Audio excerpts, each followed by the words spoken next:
Ooh, Alrighty, and we are live. What's up, everybody? Welcome to this week's episode of Any in the Booth podcast. Just gonna get everything set up and we'll be ready to go. Hope everyone's day well, week's going well, weekend going well. Uh,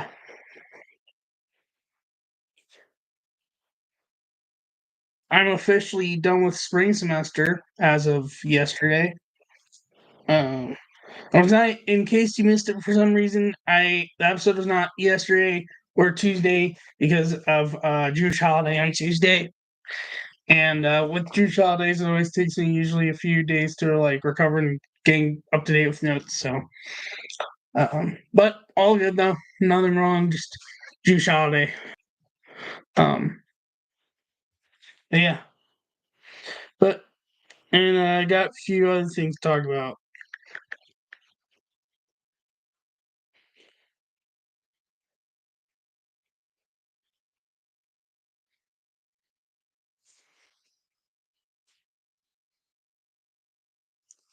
So, what's up, everybody? Welcome to this week's episode of Any of this podcast. Thank you all so much for the support for sports. This point, I very much appreciate it. So since last week's episode, I've actually been I have done a few things. So I was at Somerset Patriots Summer Jewish Heritage Night last on Thursday. Also I was at Mets White Sox on Wednesday, which the White Sox whooped. But I was at Jewish Heritage Night for Somerset Patriots.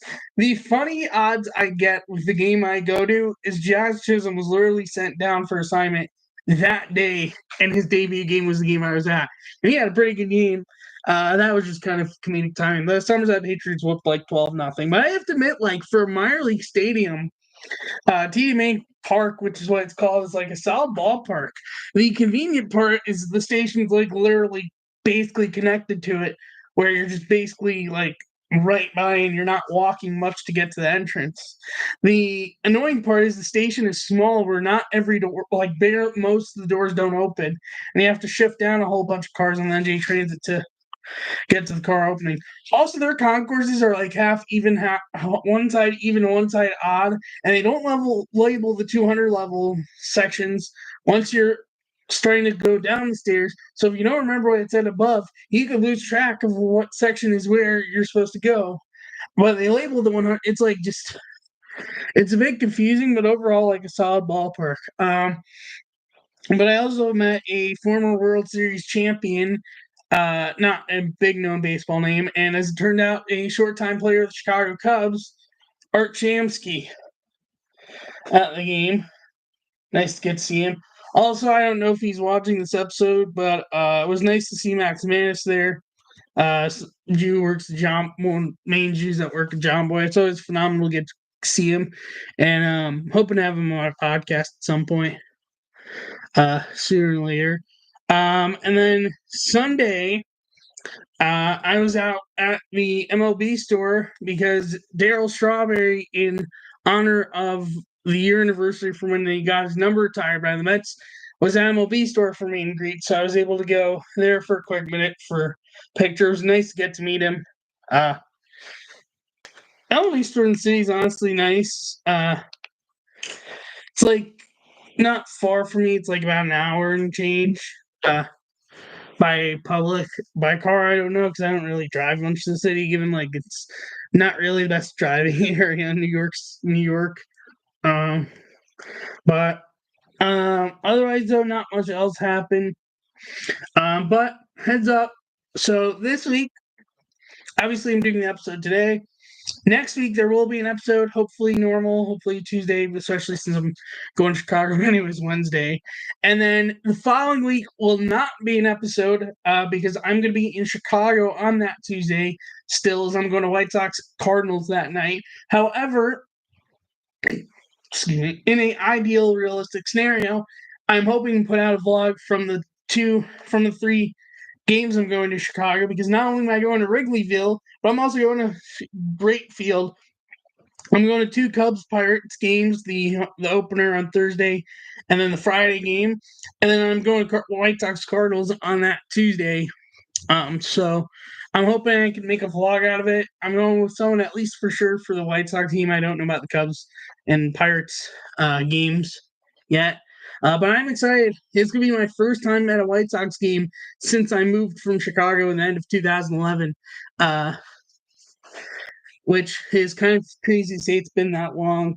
I mean, it's gone through name changes since. The White Sox fluctuate between good and bad. They're not good this year. I'm honestly expecting they're probably going to get their butts kicked, but I'm more just going because I haven't been in years, and I'm like down to go back for the first time since. Also, especially since I'm almost done with that division ballpark tonight. Wise, it'd be nice to be able to have recently been at all of them if I wanted to rate all of them one day. Because really, the only one I haven't been to for a game is Kansas City. Otherwise, I've been all of them for a game at the moment. Oh yeah, and by the way, if you are going to be at Fanatics Fest January later this month, I'm going to be there for Sunday. As this is my first time going to Fanatics Fest. I will be there Sunday. Friday I could go, but I wouldn't be able to be there full time. Saturday I wouldn't be able to go there at all, but due to Sabbaths will be over way after the Saturday event will be over. So I'm just going Sunday where I can get the full event. No having to leave early. I can just fully enjoy it. I'm excited. All right, let's dive into it. So Immaculate Grid. The grid options are Rangers 10 plus win season Gold Glove. Going across and going down is St. Louis Cardinals, San Diego Padres, and Silver Slugger. Okay. Rangers and Cardinals.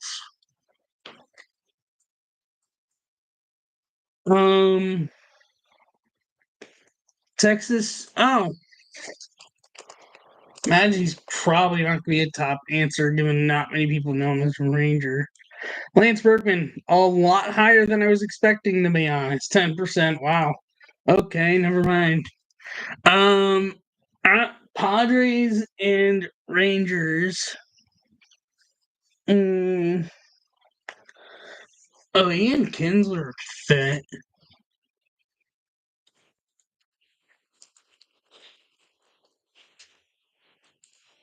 3%. I will take that. Okay.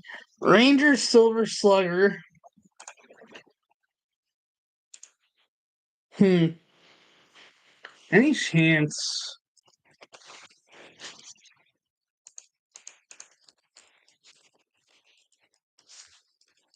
you have? No.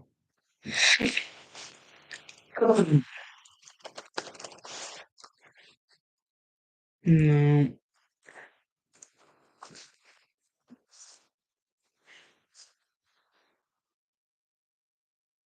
No. Um. No. Just Rangers Silver Slugger. I doubt it, but fudge it. Yeah, no. His last Silver Slugger was. Ugh. Watch out, he has. No, okay. You? No. That was honestly kind of a random guess, anyways. Blah. No. It's a gold glover. uh,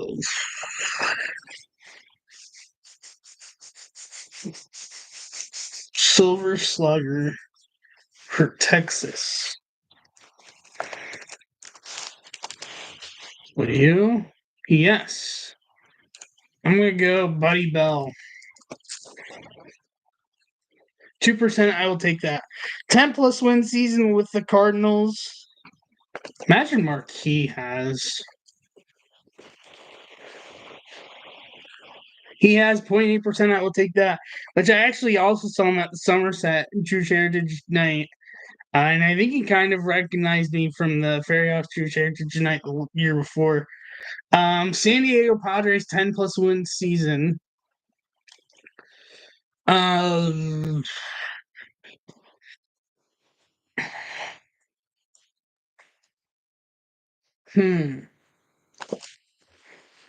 I have an idea for. So actually, I don't know if he.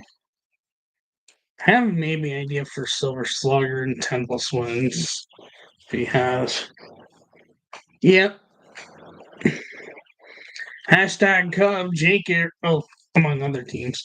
Jake Arrieta. 2%. I will take that. Padre 10 plus win. Any chance you'd be a funky answer?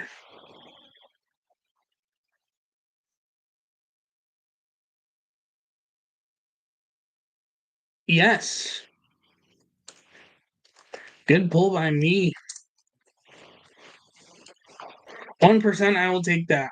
Cardinals and Gold Glove. Any chance you would have been eligible for anything else? I could have also used him for a Cardinals Silver Slot. Used him for a pitcher Silver Slugger.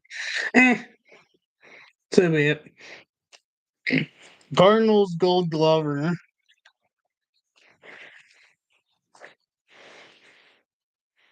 No. Mm,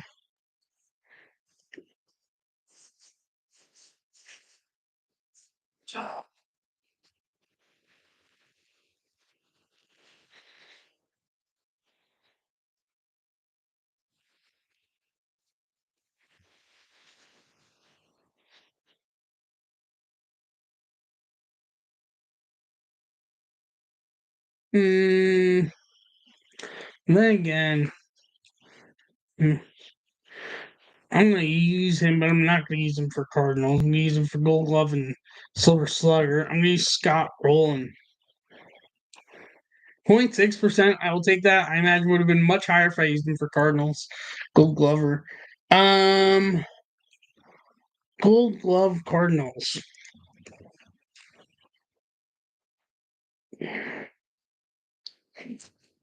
You have? Yes. Golden Long. 1%. I'll take that. Padres Gold Glover. I don't think this is a far stretch, but never mind. Adrian Gonzalez. 3%, I'll take that. So my total rarity score is 25%, which probably a good chunk of that is mainly from Berkman guess. The Berkman isn't the top answer even for Cardinals Rangers, so I guess I'll take that. So top answers for each category. For Rangers Cardinals, 16% is Lance Lynn. Cardinals 10 plus win season pitching at 23% is Adam Wainwright. For Cardinals Gold Glove at 23% is Ozzie Smith. Padres Rangers at 25% is Yu Darvish. Padres 10 plus wins season pitching at 16% is Jake Peavy. Padre Gold Glove at 30% is Tony Gwynn. Silver Slugger Texas Rangers at 25% is Josh Hamilton. Silver Slugger 10 plus win season pitching at 24% is Shohei Ohtani. And Silver Slugger and Gold Glove at 9% is Ken Griffey Jr. So that is it for Immaculate Grid. Daily Walk-Off, which is going to be the Yankees. So the categories are 1999 top 3 strikeouts pitching, 2012 mainly played outfield, 2021 top 3 pitch strikeouts, and under 510. My player options: John Lieber, Joe Mather, Eric Young Sr., Albert Alzolay, Scott Sanders, Matt Stairs, David Jesus, Alfonso Soriano, Kyle Hendricks, Steve Trashel, Zach Davies, Tom Gordon. Alzolay, Hendricks, and Davies, I imagine, are going to be 2021. Lieber, Trashel, and Gordon, I'll say, is going to be 99. And then Soriano, DeJesus, and I guess Stairs, but I'm not really confident who the other outfielder from 2012 will be. Will be the outfielder. And then under 510, as my guess is Joe Mather, Scott Sanders, Eric Young Sr. Let's see how much is correct. Okay, well, I got most correct. Flip Gordon and Stairs into under 510 and I fully am correct. So Full correct answers for the Cubs. Daily walk-off number 279. For 99, top 3 strikeouts pitching: John Lieber, Steve Trashel, Scott Sanders. 2012 mainly played outfield: Joe Mather, David Jesus, Alfonso Soriano. 2021, top 3 pitching strikeouts pitching: Zach Davies, Albert Alzolay, Kyle Hendricks. And then under 5'10", Matt Stairs, Tom Gordon, and Eric Young Sr. 1 minute.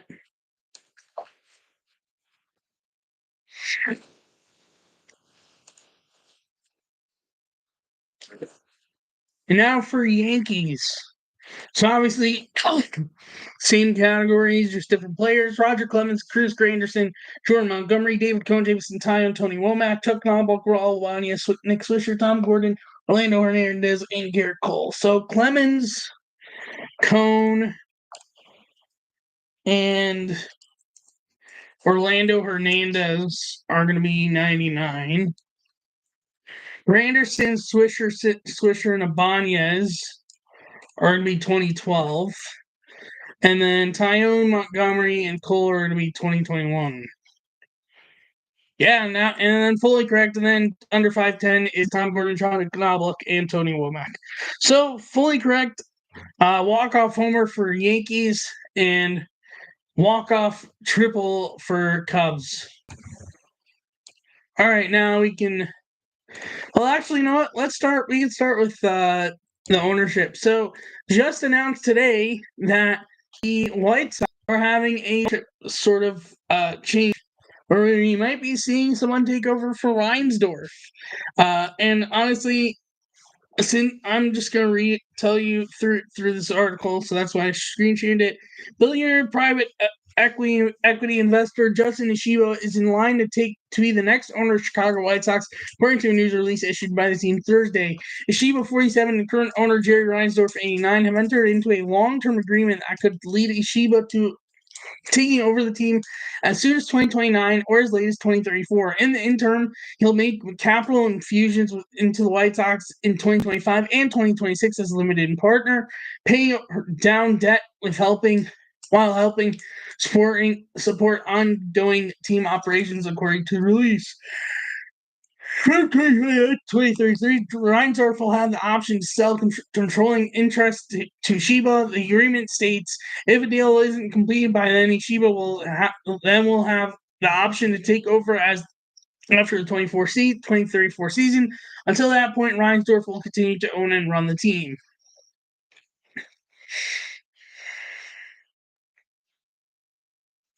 But yeah, so we might be seeing new ownership in outside of Chicago. Kind of funny how that comes like right before I'm about to go there for a game, but possible congrats to the White Sox. They might actually finally get a new owner. They kind of need it, given they have been flopped. They haven't had a good they haven't had like recurrent more than like 1 or 2 consecutive good seasons in a really long time. So it's like 1 or 2, and then back down to earth. And like it's about time they had this happen for them. So congrats to the White Sox. Hopefully, eventually ends up being new ownership, and we'll see what happens. And then, of course, big news that came out today in the NFL world: Aaron Rodgers is signing with Pittsburgh Steelers on a 1-year deal. And so, after all the talk and all of this and all of that, he is a Steeler on a 1-year deal. And well, congrats. You solved your quarterback problem, Steelers. Except the problem now is you still don't have much for him to throw to besides Metcalf. So good luck, Rodgers. I don't know. It's been interesting if it happens. When do the Browns play the Steelers first this season?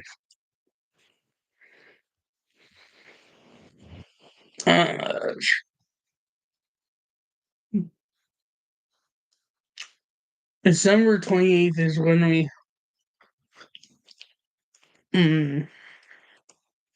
So we play them week 6 at Pittsburgh. And then they come to us week 17. Okay. Interesting.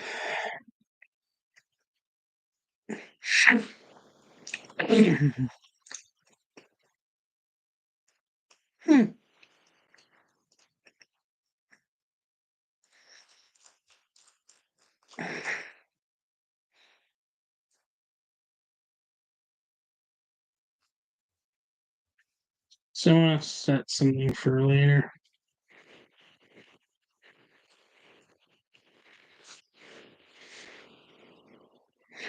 Okay. So now MLB Weekly Recap from May 27th. Cubs beat the Rockies 4-3-11. The Rockies have now lost 21 straight series, which ended up extending to 22 in the end, and recently just snapped. Dating back to last year, back to last September, that's the longest series losing streak in MLB history. Seiya Suzuki's RBI single in the third is his 50th RBI this season, which makes him the 9th Cubs player with 50-plus RBIs in their first 51 games of the season since 1920. 20, joining 2005 Derek Lee, 2000 2001 Sammy Sosa, 1987 Andre Dawson, 1970 Billy Williams, 1960 Ernie Banks, 1952 and 54 Hank Sauer, 1941 Bill Nicholson, and 1926 to 27 and 29 to 30 Hack Wilson. PCA and Seiya Suzuki become the third pair of Cubs players to have 25 plus RBIs in the same calendar month in the wild card era, joining August 2017, Anthony Rizzo and Javier Baez, and May 1999, Sammy Sosa and Henry Rodriguez. Dodgers beat Guardians 9-5. Shohei Ohtani's two-run homer in the fourth marks 20th homer in first 55 games, which is tied for second most in Dodgers history in first 55 games, behind 951 Gil Hodges 21, and tied with 2019 MV Belly. Also marks his 13th homer this month, which is tied for second most homers in the calendar month in Dodgers history, behind June 1985 Pedro Guerrero and August 1953 Duke Snider 15, and tied with June 2017 Bellinger and August 2004 Adrian Beltre. Mariners beat the Nats 9-1. Cal Raleigh's solo home run in the fifth is his 19th this season, which breaks tie with 1955 Roy Campanella for most by a primary catcher. Their player in his team's first 53 games of the season. And general from this day between Pirates come back from down 6-0 in fifth over the Diamondbacks in a 9-6 win. And Padres come back from down 6-0 in the first in an 8-6 win over the Marlins. It's the third day since 2010 to have multiple teams with multiple wins by teams that trail by 6+ runs, joining August 13, 2023. Nationals coming back from down 7-1 versus Athletics from the 7th inning on to win 8-7. And the Marlins come back from down 7-1 from the 6th inning on against the Yankees to win 8-7. And August 23rd, 2013, Padres coming back from down 6-0 from the first inning on to win 8-6 versus the Cubs. And the Nationals come back from down 6-0 from second inning on to win 11-10 against Kansas City Royals. That's it for May 27th. For May 28th, Cubs beat the Rockies 2-1. Pete Crow Armstrong solo home run in the fourth marks 15+ homers and 50+ solo bases in the first 56 games of the season, making him the fifth player to do so, joining 2003 Alfonso Soriano, with the Yankees, 1987 Eric Davis with the Reds, 1975 Bobby Bonds with the Yankees, and 1922 Ken Williams with the St. Louis Browns, or as we know nowadays, the Baltimore Orioles. Pirates beat the Diamondbacks 10-1. Paul Skeens' career 2.03 ERA is the second lowest ERA before turning 23 years old. He turned 23 the next day. Since 1913, minimum of 200 innings pitched by 1913-14, touched Leonard Whipler. 1914-17, Babe Ruth's 2.10. And Royals beat the Reds 3-2. Noah Cameron is the second pitcher since 1893 with 6.1 innings pitched, plus innings pitched, and 1 run or less in his first 4 starts. That's it for May 28th. For May 29th, Phillies beat the Braves in game won 5-4, and then the Braves beat the Phillies 9-3 in Game 2. In Game 1, Schwarber's solo home run in the seventh. This is 19 homer in the first 55 games of the season, which is tied for second most in the first 55 games of the season in Phillies history, behind 1980 Mike Schmidt and 1923 Cy Williams 20, and tied with 2009 Raul Ibanez, 2006 Ryan Howard, and 1930 Chuck Klein. And then from Game 2, with Chris Sale's strikeout swinging of Mundo Sousa in the sixth, is his 2,500th strikeout in 2026 innings pitched, making him the fastest pitcher to reach 2,500 strikeouts by innings pitched, ahead of Randy Johnson's 2,107 in the third, Pedro Martinez 2,152 and 2/3, Max Scherzer's 2,155 and 1/3, Nolan Ryan's 2,286 and 1/3, and Clayton Kershaw's 2,306. That's it for May 29th. For May 30th, Mets beat the Rockies 4-2. Francisco Lindor's leadoff homer on the fifth pitch of the bottom of the first is his fifth leadoff homer this season, which is 2 behind Mets record for in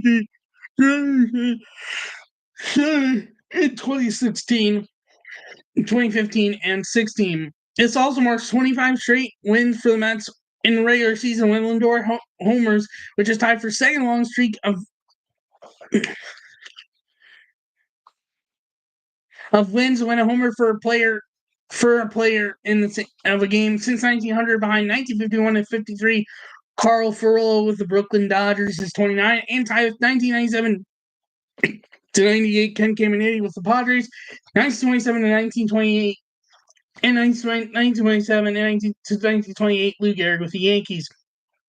Twins beat the Mariners 12-6 with Cal Raleigh's two-homer game. He now has 21 homers in the first 56 games this season, which is most by a primary catcher. And, Dodgers beat the Yankees 8-5. Aaron Judge and Shohei Ohtani stole homers in the first. His second time both winning MVP's homer in the same game, including postseason during June 20th, 2003, Barry Bonds, Giants, and Miguel Tejada, who, when he won MVP, was with the A's, but was with Baltimore for this game. First time in the same inning ever. Also, Ohtani's home run in the sixth is his 22nd in the Dodgers' first 57 games of the season, passing 1951 Gil Hodges for the most. Also marks 15 homers made, which is tied for most in a calendar month in Dodgers history, tied with June 1985 Pedro Guerrero and August 1953 Duke Snider. Also the Harvard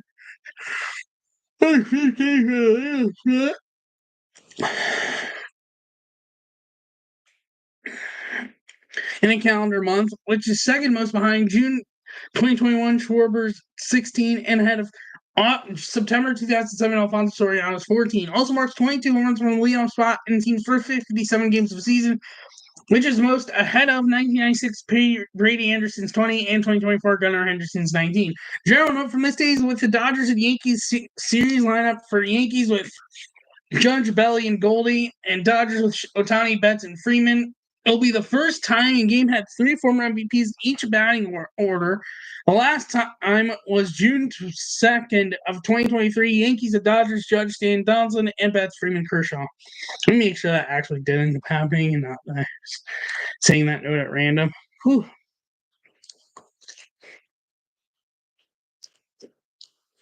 So that would be awkward if it didn't happen and I was just saying that happened and I was just assuming. I mean, I imagine first probably happened.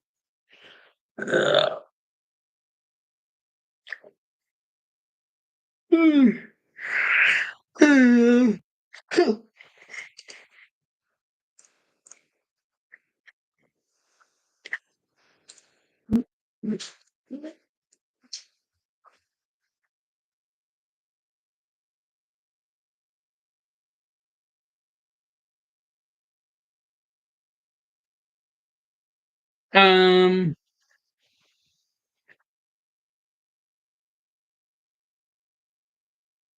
well, it didn't happen in game 1.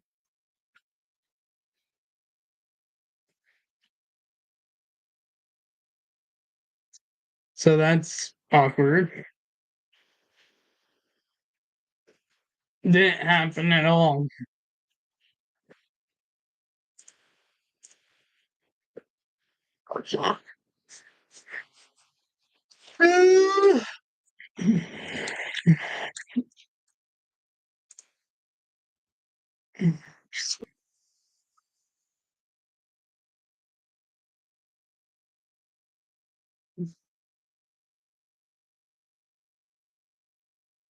Um, apparently it might not have even happened at all, and his pet's injured.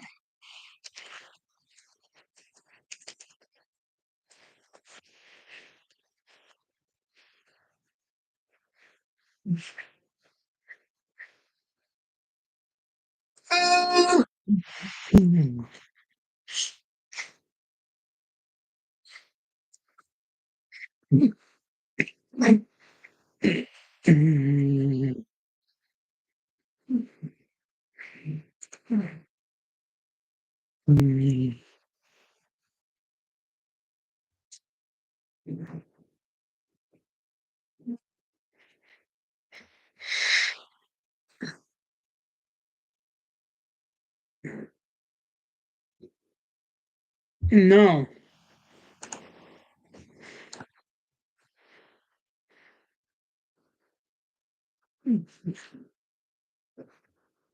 that's weird. So, okay. Did it work out Sunday or not even work out at all for some reason?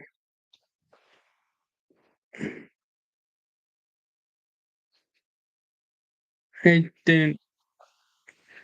Never mind. I guess it didn't work out at all in the series. That is weird. Well, ignore that general note then. Let me see someone.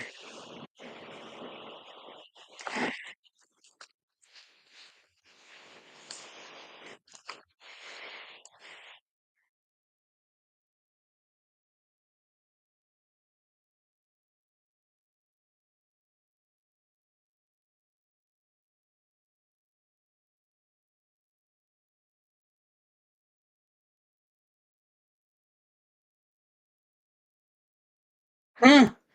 Apparently, he had a mystery injury.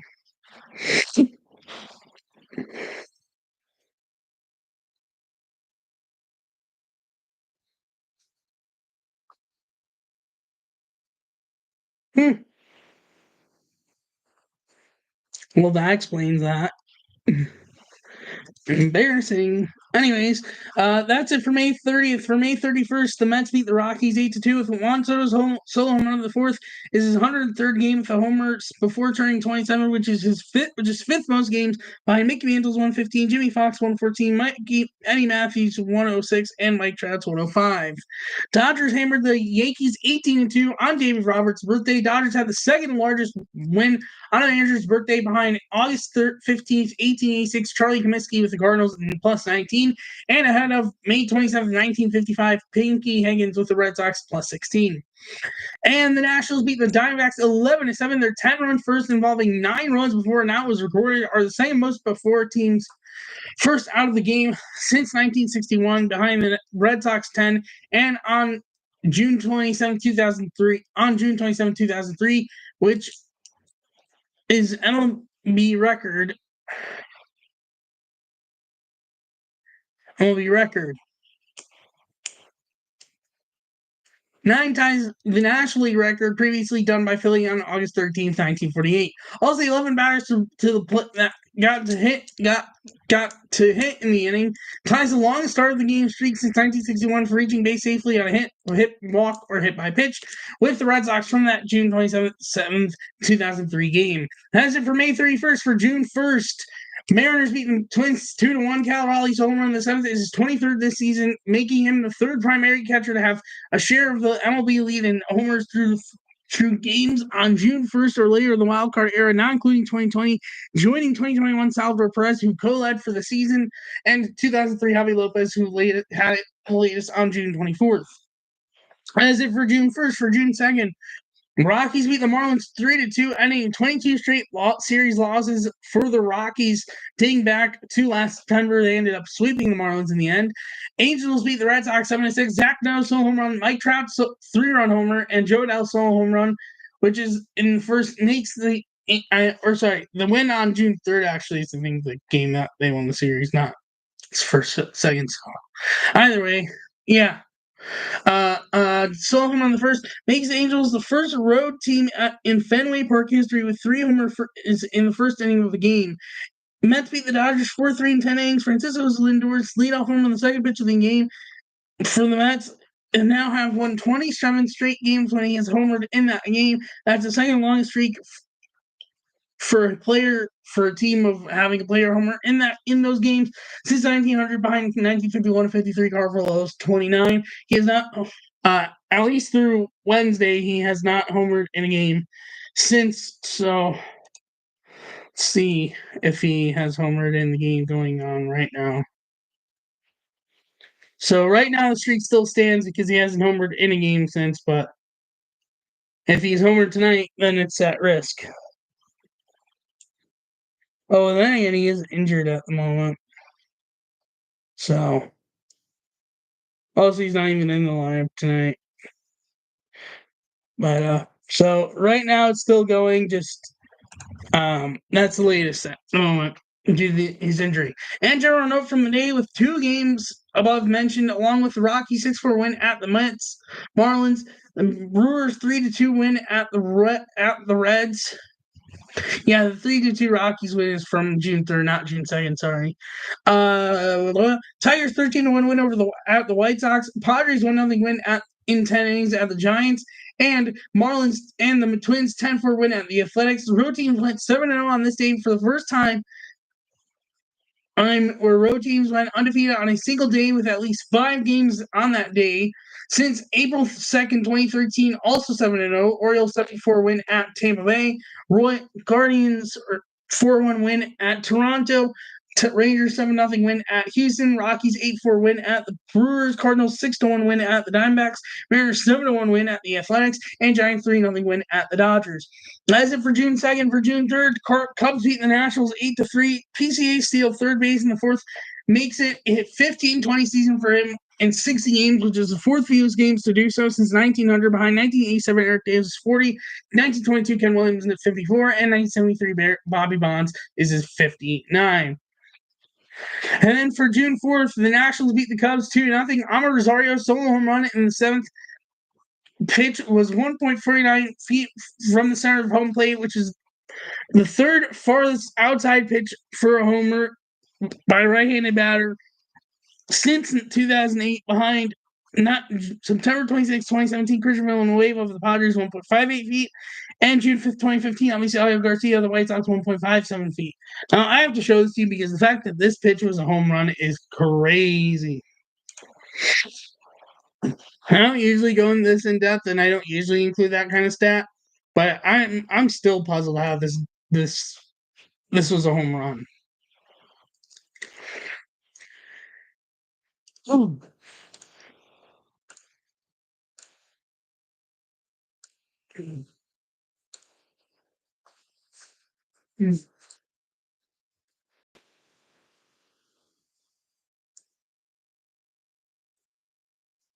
Yes, you see that right.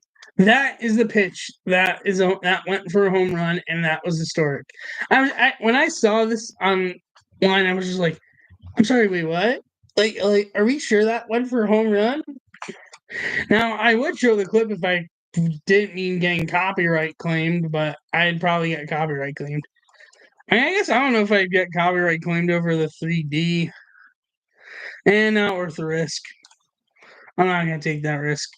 I don't know if I'd get copyright claimed or not, so I'm not gonna even try to risk it with copyright claims. So, but yeah, still puzzled how that left in that helped the Nats win.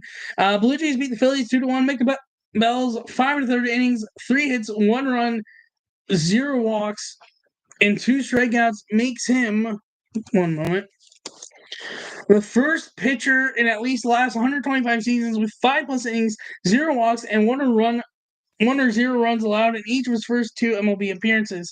And the Mets beat the Dodgers 6-1. Pete Alonso's 2 homer 5 RBI game is his 11th career 5 RBI game, which passes David Wright for the most in Mets history. Also marks 53 RBIs in the first 62 games of the season, which is second most in Mets history, behind 2022 himself's 57 and ahead of 1996 Bernard Gilkey and same year Todd Hundley's 50. Also is his 22nd career multi-homer game, which is tied for most in Mets history, tied with Darryl Strawberry and passing David Wright's 21. That is it for the first part of this week's episode. The recap. This part of the episode. Now for standing update, not including today's games that have already started and gone final or that are currently going on. In the AL East, the Yankees first place 37-23, followed by the 32-29 Rays, followed by the 32 and Blue Jays, followed by the 30-24 Red Sox, followed by the 24-36 Orioles. In the AL East Central, the Tigers in first place at 41-22, followed by the 34-27 Twins, followed by the 33-27 Guardians, followed by the 32-29 Royals, followed by the 19-43 White Sox. In the AL West, the Astros first place at 33-28, followed by the 32-28 Mariners, followed by the 29-33 Rangers, followed by the 28-33 Angels, followed by the 23-40 Athletics.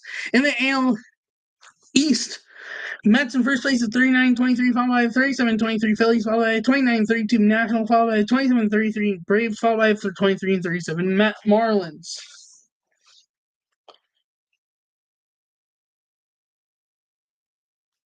In the AL Central, the Cubs in first place at 38-23, followed by the 33-23 Cardinals, 33-27 Cardinals, followed by the 34-29 Brewers, followed by the 30-33 Reds, followed by the 23-39 Pirates. And in the NL West, the Dodgers in first place at 37-25, followed by the 35-25 Padres, followed by the 34-28 Giants, followed by the 30-31 Diamondbacks, followed by the 12-50 Rockies. As it for the standings update, and as for the games going on currently and gone final, and that will start later. As for the games that have not started, Cubs and Nationals will be at 6:45. Drew Pomeranz against Jake Irvin. Nationals at Pirates. Astros at Pirates at 6:40. Framber Valdez against Mitch Keller. Guardians at Yankees at 7:05. Slade Coney against Max Fried. Rangers at Rays at 7:35. Jack Leiter against Ryan Pepiot. Cardinals as part of a doubleheader. Cole Reagans against Matthew Liberatore at 7:45. As for the games that have gone final, Diamondbacks beat the Braves 11-10. 7-run ninth. That might be coming up next episode. White Sox beat the Tigers 3-2. Phillies lost to the Blue Jays 9-1. And in game one of the doubleheader, the Cardinals beat the Royals 6-5. And then as for the games currently going on, 4-3 Orioles over the Mariners, bottom 9. 14-3 Athletics over the Twins, bottom 8. 3-2 Giants over the Padres, bottom 8, and 4-3 Mets over the Dodgers, bottom 6. And that's it for this week's episode of Betting in the Booth podcast. Thank you so much for watching and supporting. Thank you much for watching this week's episode. If you're new to YouTube, leave a like, hit the subscribe button, leave a notification to notify when I go live and post a new video. If you're doing audio, follow the podcast, leave a review, hit notification bell to notify when I post on there. Thank you so much for watching and listening. I will see you next week's episode 174. Bye-bye.